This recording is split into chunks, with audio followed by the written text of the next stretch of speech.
નમસ્કાર મિત્રો, સૂચક ઈ લર્નિંગમાં હું ધર્મેશ આપ સર્વેનું હાર્દિક સ્વાગત કરું છું।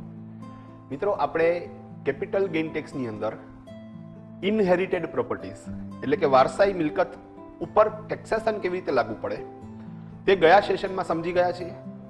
મિત્રો, વારસાઈ મિલકત જ્યારે તમને વારસામાં મળતી હોય એ સમયે કોઈ પણ પ્રકારનો ટેક્સ નથી લાગતો, પણ જ્યારે પણ વારસદાર દ્વારા આ મિલકતનું વેચાણ કરવામાં આવે ત્યારે કેપિટલ ગેઇન ટેક્સનો પ્રશ્ન ઉપસ્થિત થાય છે। બીજું મિત્રો, વારસદાર પાસે એ મિલકત ક્યારે આવી એ સમયગાળો આપણે ધ્યાનમાં નથી લેવાનો, પણ માની લો કે એમના પિતા દ્વારા તેમને આ મિલકત વારસામાં મળેલી હોય તો પિતા દ્વારા એ મિલકત ક્યારે એક્વાયર કરવામાં આવી અને કેટલા રૂપિયામાં એક્વાયર કરવામાં આવી એ સમય અને એ કિંમતને ધ્યાનમાં લઈ અને તમારે કેપિટલ ગેઇન ટેક્સનું કેલ્ક્યુલેશન કરવાનું થાય। મિત્રો, માની લો કે કોઈ વ્યક્તિને વારસામાં તો મિલકત 2001 પછી મળે છે, પણ એમને જે વ્યક્તિ તરફથી આ વારસો મળેલો હોય તેમણે આ મિલકત 1/4/2001 પહેલા ખરીદ કરેલી હોય તો એવા કેસની અંદર ફેર માર્કેટ વેલ્યુનું કેલ્ક્યુલેશન કેવી રીતે કરવું એ પણ આપણે ગયા સેશનમાં સમજી ગયા છીએ। સૂચક સાહેબ, એક પ્રશ્ન છે સાહેબ।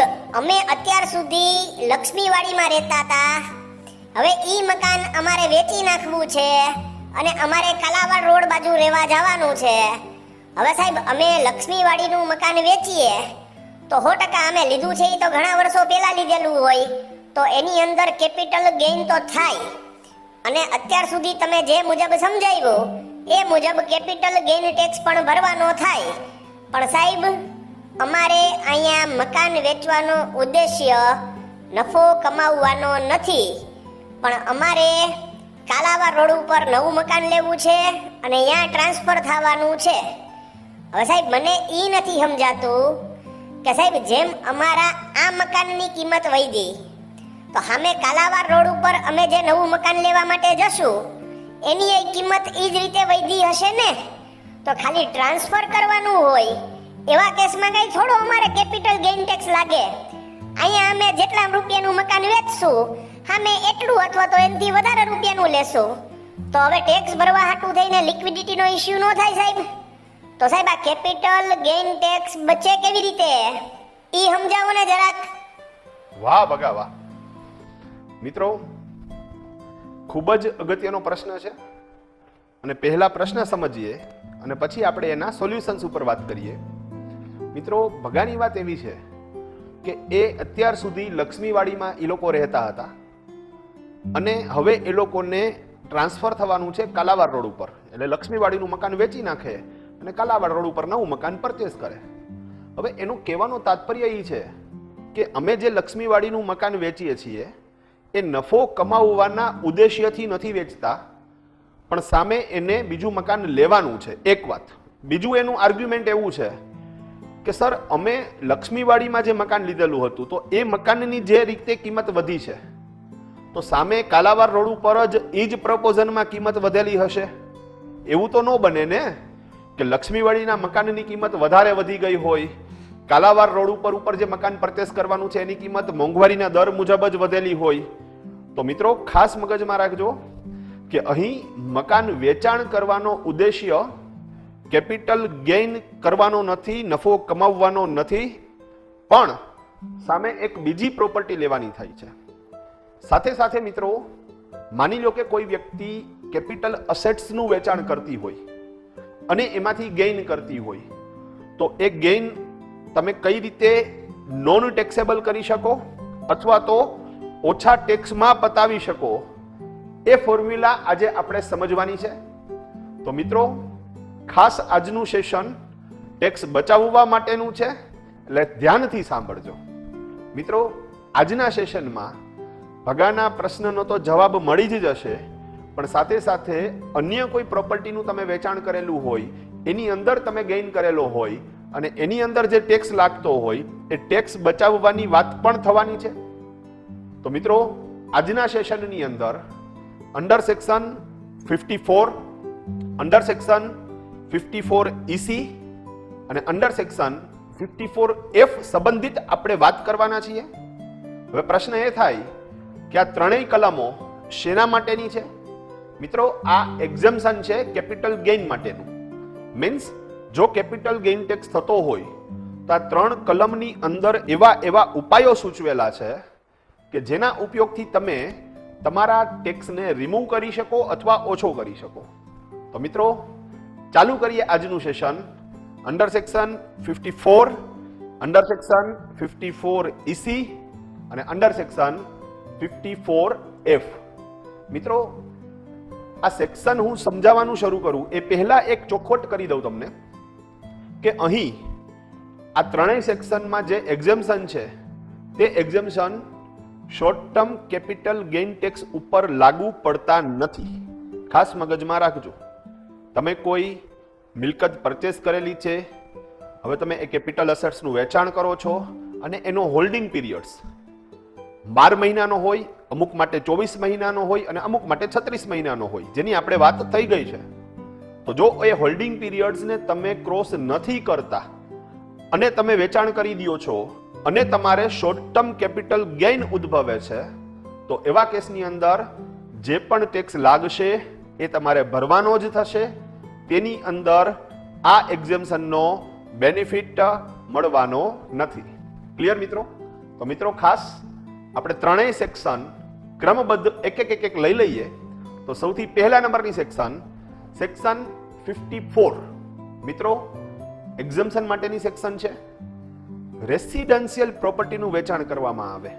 સમજો તમે, રેસિડેન્શિયલ પ્રોપર્ટીનું વેચાણ કરવામાં આવે અને એની અંદર તમને long term capital gain tax ઉદ્ભવે, તો એવા કેસમાં તમે અંડર સેક્શન 54 નો ઉપયોગ કરી એક્ઝમ્પશનનો બેનિફિટ લઈ શકો છો. ક્લિયર મિત્રો? બીજી એક ખાસ મહત્વની વાત, તમારી જે એ રેસિડેન્શિયલ પ્રોપર્ટી છે એ પ્રોપર્ટી ઇન્ડિયાની અંદર હોવી જોઈએ. તો મિત્રો, અંડર સેક્શન 54 અંતર્ગત અમુક જે પ્રશ્નો છે એ પ્રશ્નો આપણે લેતા જઈએ અને એના જવાબ લેતા જઈએ. તો સૌથી પહેલો પ્રશ્ન, હુ કેન ક્લેમ એક્ઝમ્પશન? મિત્રો, અંડર સેક્શન 54 નો આ બેનિફિટ લઈ કોણ શકે? મિત્રો, ઇન્ડિવિજ્યુઅલ અને HUF, હિન્દુ અનડિવાઇડેડ ફેમિલી, આ બંને લોકો આ એક્ઝમ્પશન લઈ શકે છે. મીન્સ કોઈ રેસિડેન્શિયલ પ્રોપર્ટી છે, હાઉસ પ્રોપર્ટી છે અને તે કોઈ વ્યક્તિના નામે છે, ઇન્ડિવિજ્યુઅલના નામે છે અથવા તો HUF ના નામે છે અને એ લોકો એ પ્રોપર્ટીનું વેચાણ કરે છે અને લોંગ ટર્મ કેપિટલ ગેઇન મેળવે છે, તો એવા કેસમાં તે અંડર સેક્શન 54 નો બેનિફિટ લઈ શકે છે. ક્લિયર મિત્રો? બીજા નંબરનો પ્રશ્ન, એલિજેબલ અસેટ્સ સોલ્ડ. મિત્રો, કયા પ્રકારની અસેટ્સ વેચવામાં આવે તો તમે સેક્શન 54 નો લાભ લઈ શકો?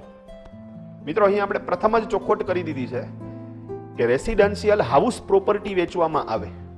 સમજજો, જે કન્સ્ટ્રક્ટેડ છે, જે ઘરમાં તમે રહો છો, તો રેસિડેન્શિયલ હાઉસ પ્રોપર્ટી વેચવામાં આવશે તો જ તમને અંડર સેક્શન 54 નો બેનિફિટ મળશે. આ સિવાય ઘણી બધી એવી કેપિટલ અસેટ્સ છે. ફોર એક્ઝામ્પલ, શેર છે, મ્યુચ્યુઅલ ફંડ્સ છે, બોન્ડ્સ છે, કોમર્શિયલ અસેટ્સ છે, જેના વેચાણ ઉપર તમે અંડર સેક્શન 54 નો લાભ લઈ શકતા નથી. મિત્રો, ખાસ અહીં તમારું જે કન્સ્ટ્રક્ટેડ મકાન છે તેનું વેચાણ થવું જોઈએ. પ્લોટના વેચાણ ઉપર અંડર સેક્શન 54 નો બેનિફિટ મળતો નથી. તો ખાસ રેસિડેન્શિયલ હાઉસ પ્રોપર્ટી જે કન્સ્ટ્રક્ટેડ છે તેના વેચાણની વાત છે, પ્લોટના વેચાણની વાત નથી. ક્લિયર? નેક્સ્ટ ક્વેશ્ચન ઉપર આપણે જઈએ. How to save taxes. મિત્રો, તમે આ અંડર સેક્શન 54 નો ઉપયોગ કરીને ટેક્સને કેવી રીતે બચાવી શકો? તો મૂળ વાત છે આ, સમજજો. અને આના માટે જ આપણે આ સેશન શરૂ કરેલું છે. તો સેક્શન 54 નો બેનિફિટ લઈ શકાય, કયા કેસમાં લઈ શકાય એ સમજી ગયા, પણ કેવી રીતે આ બેનિફિટ લેવાનો? તો મિત્રો, એના માટે થઈને તમે જે પ્રોપર્ટીનું વેચાણ કરશો, જે તમારી રેસિડેન્શિયલ હાઉસ પ્રોપર્ટી છે એનું વેચાણ કરશો, એના જે નાણાં તમારી પાસે આવે છે એ નાણાંમાંથી તમારે સામે બીજી રેસિડેન્શિયલ પ્રોપર્ટી લેવાની થશે. એનો મતલબ એવો થયો કે તમે મકાન વેચાણના એ નાણાં જે તમને મળેલા છે તેનો અન્ય કોઈ જગ્યાએ યુઝ કરી શકતા નથી. મકાન વેચાણમાંથી તમને જે નાણાં મળે તેમાંથી તમે કાર પરચેસ કરી શકતા નથી, ફોરેન ટ્રીપમાં જઈ શકતા નથી, અન્ય ખર્ચા કરી શકતા નથી, ગોલ્ડ લઈ શકતા નથી, શેર બજારમાં ઇન્વેસ્ટ કરી શકતા નથી. માત્ર ને માત્ર તમારે એ નાણાંનો ઉપયોગ સામે બીજી રેસિડેન્શિયલ હાઉસ પ્રોપર્ટી પરચેસ કરવામાં જ કરવાનો છે. ક્લિયર મિત્રો? મિત્રો અહીં એક બીજી ચોખવટ કરી આપું તમને.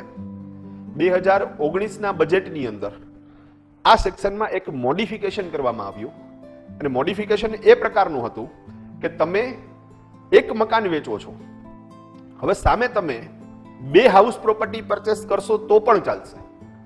પહેલા એવો નિયમ હતો કે એક રેસિડેન્શિયલ હાઉસ પ્રોપર્ટીના વેચાણની સામે તમે એક જ રેસિડેન્શિયલ હાઉસ પ્રોપર્ટી પરચેસ કરી શકતા હતા, પણ મિત્રો હવે તમે એક રેસિડેન્શિયલ હાઉસ પ્રોપર્ટીનું વેચાણ કરો, સામે તમે 2 રેસિડેન્શિયલ હાઉસ પ્રોપર્ટી પરચેસ કરી શકો.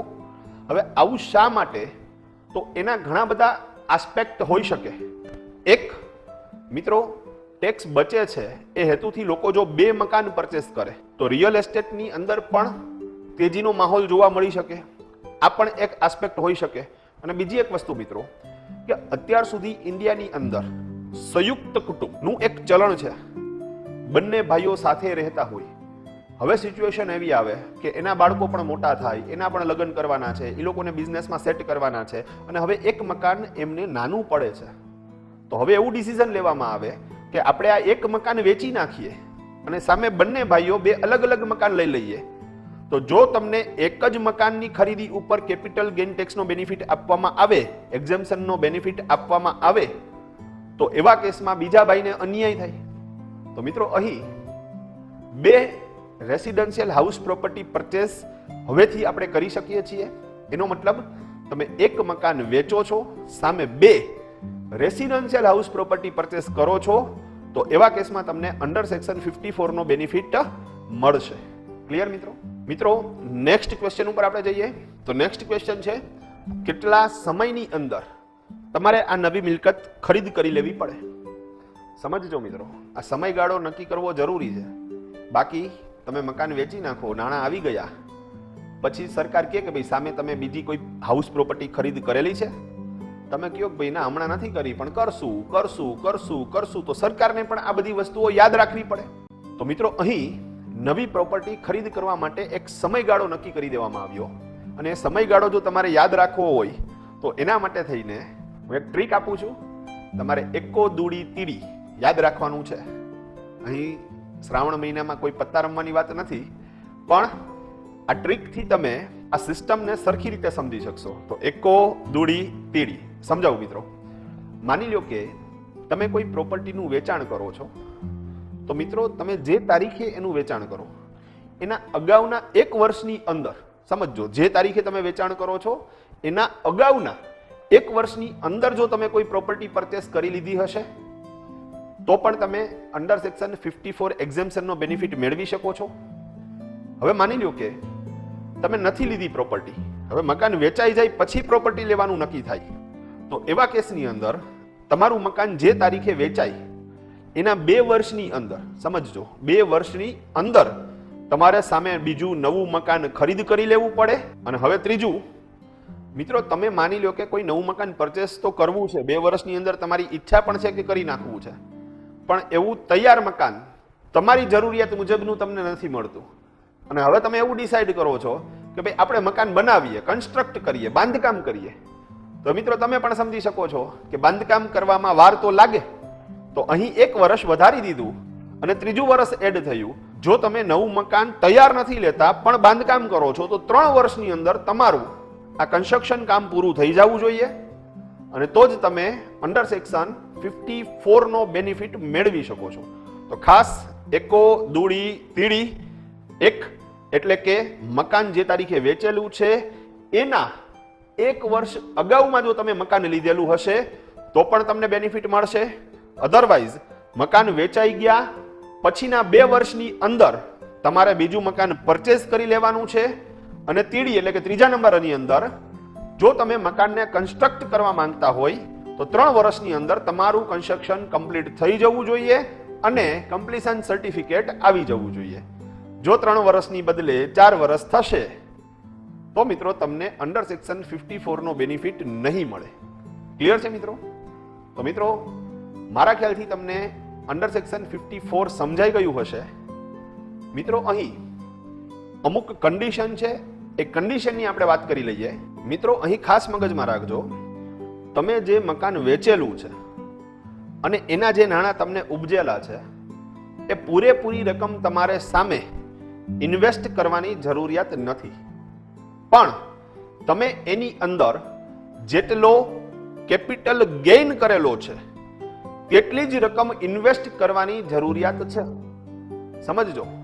માની લો કે મિત્રો તમે કોઈ એક મકાન લક્ષ્મીવાડીની અંદર 50 લાખ રૂપિયામાં વેચેલું છે. સમજજો મિત્રો, તમે જે એ 50 લાખ રૂપિયાનું મકાન વેચેલું છે તેની અંદર તમને લોંગ ટર્મ કેપિટલ ગેઇન તો માત્ર 25 લાખ જ થાય છે. તો અહીં તમારે સામે જે બીજી પ્રોપર્ટી પરચેસ કરો છો તેમાં પૂરેપૂરા 50 લાખ રોકવાની જરૂરિયાત નથી. રોકો, નો પ્રોબ્લેમ. વધારે એડ કરીને બહુ મોટું મકાન બનાવો, નો પ્રોબ્લેમ. પણ જરૂરિયાત માત્ર કેપિટલ ગેઇન જેટલો થયેલો હોય એટલી જ રકમ ઇન્વેસ્ટ કરવાની છે. તો 50 લાખનું મકાન છે, વેચાણ થાય છે, પણ એની અંદર લોંગ ટર્મ કેપિટલ ગેઇન થાય છે 25 લાખ રૂપિયાનો. તો સામે તમે 25 લાખ રૂપિયાનો એક નાનો એવો ફ્લેટ લઈ લેશો તો પણ તમને અંડર સેક્શન 54 નો પૂરેપૂરો બેનિફિટ મળશે અને તમારે એની અંદર કોઈ પણ પ્રકારનો કેપિટલ ગેઇન ટેક્સ ભરવાનો નહીં થાય. ક્લિયર? તો આ એક કન્ડિશન છે, મગજમાં રાખજો. મિત્રો બીજા નંબરની કન્ડિશન, મિત્રો અહીં ટોટલ બેનિફિટ 2 કરોડના કેપિટલ ગેઇન ઉપર જ મળવા પાત્ર છે. મીન્સ તમે કોઈ મકાન વેચો તેની અંદર તમને લોંગ ટર્મ કેપિટલ ગેઇન થાય છે 1 કરોડનો અને સામે તમે 1 કરોડની બીજી પ્રોપર્ટી પરચેસ કરો છો, હાઉસ પ્રોપર્ટી, તો તમને અંડર સેક્શન 54 નો બેનિફિટ મળશે. પણ માની લો કે મિત્રો આ કેપિટલ ગેઇનની એમાઉન્ટ 2 કરોડથી વધે છે તો એવા કેસમાં તમને વધારાની રકમ ઉપર અંડર સેક્શન 54 નો બેનિફિટ મળવા પાત્ર નથી. ક્લિયર છે મિત્રો? માની લો કે તમે 2.5 કરોડ રૂપિયાનો ગેઇન કરેલો હોય તો સામે તમે ભલે 2.5 કરોડ રૂપિયા ઇન્વેસ્ટ કરી દો છો પણ તમને મેક્સિમમ ગેઇન મળવા પાત્ર છે એ 2 કરોડનો જ છે અને 50 લાખનો જે ગેઇન બાકી વધે તેના ઉપર તમારે કેપિટલ ગેઇન ટેક્સ ભરવાનો થાય. મિત્રો એના પછી પણ એક કન્ડિશન છે, તમે જે નવી પ્રોપર્ટી પરચેસ કરશો તો એ પ્રોપર્ટી પરચેસ કરવા પાછળનું તમારું કારણ છે એ 2 હોઈ શકે. એક તો તમારે રિયલ અર્થમાં ત્યાં ટ્રાન્સફર થવાનું છે અને કાં તો તમે કેપિટલ ગેઇન ટેક્સ બચાવવા માટે એ પ્રોપર્ટી પરચેસ કરેલી હોય. તો મિત્રો ખાસ ધ્યાનમાં રાખજો, નવી પરચેસ કરેલી રેસિડેન્શિયલ પ્રોપર્ટી 3 વર્ષ સુધી તમે વેચી શકતા નથી. એનો મતલબ તમે લક્ષ્મીવાડીમાં મકાન વેચી નાખ્યું, તમે સામે કાલાવાડ રોડ ઉપર નવું મકાન પરચેસ કરી લીધું, તમારો કેપિટલ ગેઇન ત્યાં ઇન્વેસ્ટ કરી દીધો અને અંડર સેક્શન 54 નો બેનિફિટ લઈ લીધો. હવે તમે એ કાલાવાડ રોડનું મકાન 3 વર્ષ સુધી વેચી શકતા નથી. માની લો કે તમે નવું પરચેસ કરેલ મકાન 3 વર્ષ પહેલા વેચી નાખો તો મિત્રો તમારો જે જૂનો કેપિટલ ગેઇન છે એ રિવર્સ થશે અને તમારે જે તે વર્ષની અંદર ઇન્કમ ટેક્સના જે સ્લેબ લાગુ પડતા હશે એ સ્લેબ મુજબ ટેક્સ ભરવો પડશે. એનો મતલબ નવી ખરીદ કરેલ મિલકત 3 વર્ષના લોકિન પીરિયડમાં છે એમ સમજીને જ તમારે એ નવી પ્રોપર્ટી પરચેસ કરવાની થશે. ક્લિયર મિત્રો?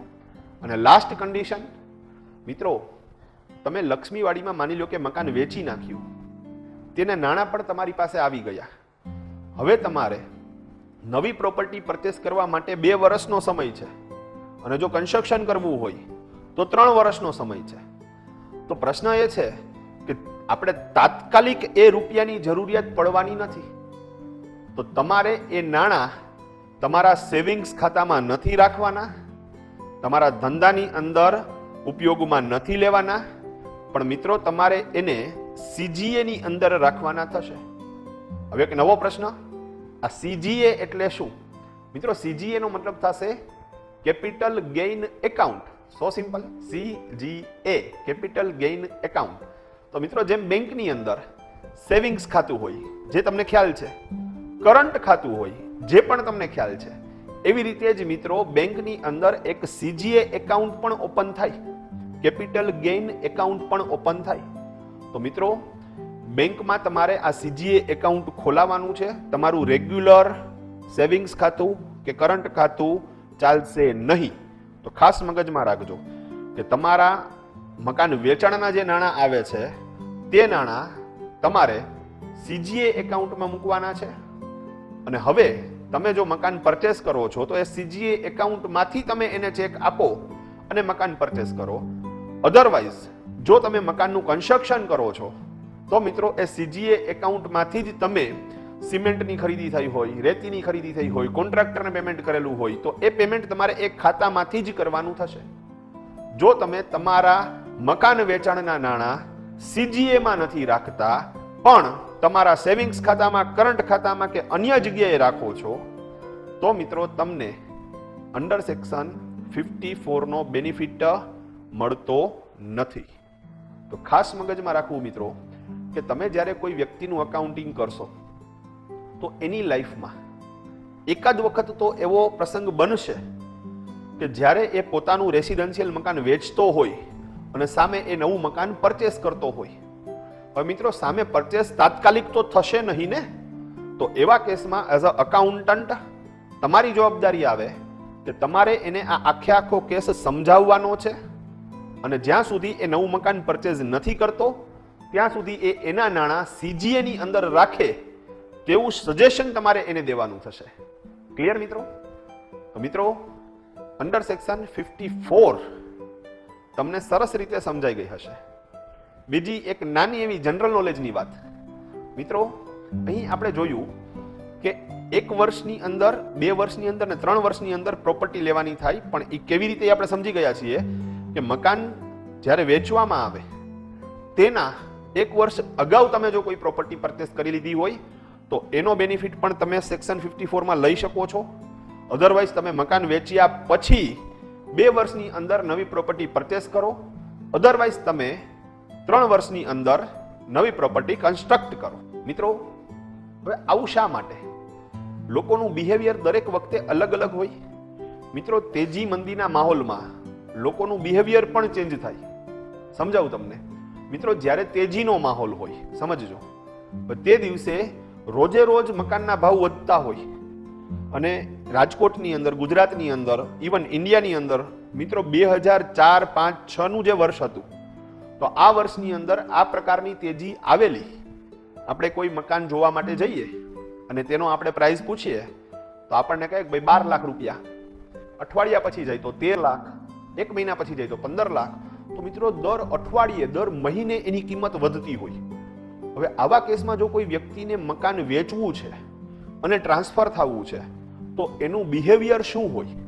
તો એનું બિહેવિયર હોય કે તેજીનો માહોલ છે, મારું મકાન તો તાત્કાલિક વેચાઈ જશે પણ હું પહેલા એક મકાન પરચેસ કરી લઉં. કારણ કે જો મારું મકાન વેચાઈ જાય અને પછી મને મારું નવું મકાન મારે જોઈ છે એ મુજબનું તાત્કાલિક ના મળે તો સામે પ્રાઇસ રાઇઝ થઈ જશે, વધી જશે અને મને લોસ જશે. તો મિત્રો આવા કેસમાં લોકો મકાન પોતાનું વેચે ને એ પહેલા જ મકાન ખરીદ કરી લે. એટલા માટે ગવર્મેન્ટે તમે જે તારીખે મકાન વેચો છો એના 1 વર્ષ અગાઉ જો તમે મકાન ખરીદ કરેલું હશે તો એનો પણ બેનિફિટ તમને કેપિટલ ગેઇનની અંદર અંડર સેક્શન 54 માં આપેલો છે. ક્લિયર મિત્રો? મિત્રો જો મંદીનો માહોલ હોય તો પાછું લોકોનું બિહેવિયર અલગ હોય. મિત્રો મંદીના માહોલની અંદર લોકો એવું વિચારે કે માર્કેટમાં ઘણા બધા મકાન છે જ, ભાવ વધવાના કોઈ ચાન્સીસ જ નથી, પણ માની લો કે હું કોઈ નવું મકાન પરચેસ કરી લઈશ તો મારે ત્યાં તો પેમેન્ટ કરવાનું થશે જ, પણ મારું જે ઓલરેડી મકાન છે એ નહીં વેચાય તો અધરવાઇઝ પ્રેશરમાં મારે એ ઓછા ભાવે વેચી નાખવું પડશે તો એવા કેસમાં એ લોકો સેફ સાઈડ લે અને પહેલા પોતાનું મકાન વેચાય પછી જ સામે બીજી પ્રોપર્ટી પરચેસ કરે. તો હવે આ કેસની અંદર તમને બીજી પ્રોપર્ટી પરચેસ કરવા માટે 2 વર્ષનો સમય છે અને જો કન્સ્ટ્રક્ટ કરતા હોય તો 3 વર્ષનો સમય છે. ક્લિયર મિત્રો? તો મિત્રો અંડર સેક્શન 54 તમને ક્લિયર સમજાઈ ગઈ હશે. આવતા સેશનમાં અંડર સેક્શન 54 EC અને અંડર સેક્શન 54F સંબંધિત આપણે વાત કરવાના છીએ. ત્યાં સુધી મને રજા આપો. જય ભારત, જય હિન્દ.